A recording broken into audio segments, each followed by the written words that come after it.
ગુજરાતમાં ઓવેસીની એન્ટ્રી. જી હા, સ્થાનિક સ્વરાજ્યથી ચૂંટણીમાં એઆઈએમઆઈએમ જંપ લાવશે.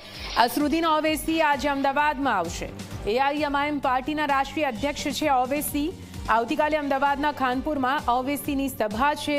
આવતીકાલે સાંજે 7 વાગે અમદાવાદમાં આ સભાનું આયોજન કરવામાં આવ્યું છે, જ્યાં એઆઈએમઆઈએમના ઓવૈસી હાજર રહેશે. વધુ માહિતી સાથે સંવાદદાતા દર્શલ જોડાઈ ગયા છે ફોન લાઈન પર. દર્શલ, અસરુદ્દીન ઓવૈસી પણ અમદાવાદ આવવાના છે, એટલે કે એઆઈએમઆઈએમ સ્થાનિક સ્વરાજ્ય માટે પણ હવે જોર લગાવી રહ્યું છે. શું કઈ પરિસ્થિતિ?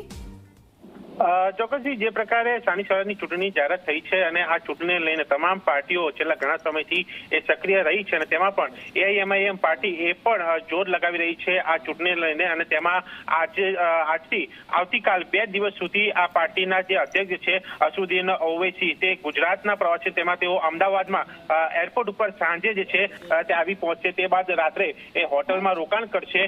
બપોર સુધી તેમનું જે હોટલ રોકાણ બાદ આવતીકાલે સાંજે તેઓ જેપી ચોક ખાનપુર જે અમદાવાદમાં આવેલું છે તે જગ્યા ઉપર એક દરગાહમાં એ શીશ નમાવવા જશે અને ત્યાં નમાઝ પડ્યા બાદ તેઓ એક સભાને સંબોધન કરવાના છે. તે પ્રકારની માહિતી એ પાર્ટીમાંથી મળી રહી છે. એટલે કે આ સ્થાનિક સ્વરાજની ચૂંટણી પહેલા જે પ્રકારે આ આયોજન કરવામાં આવ્યું છે ત્યાં સીધી રીતે એ લોકોને એક આકર્ષવા માટે અને પોતાની પાર્ટીની લોકો સુધી કામગીરી પહોંચાડવા માટે અને પાર્ટી કઈ રીતે સક્રિય છે એ બતાવવા માટેનો આ પ્રયાસ જે છે એ અહીંયા પાર્ટી દ્વારા કરવામાં આવ્યો છે. ત્યારે જોવાનું એ છે કે કાલની સભામાં કયા પ્રકારનો એ માહોલ રહે છે અને 2 દિવસ જ્યારે અસરુદ્દીન ઓવૈસી એ ગુજરાતમાં તેમાં પણ અમદાવાદની મુલાકાતે છે તે દરમિયાન તેમની એ રાજકીય ગતિવિધિ અને સાથે તેમની સાથે કયા લોકો કેવી મુલાકાત કરે છે તે પણ એક જોવાનું બની રહેશે.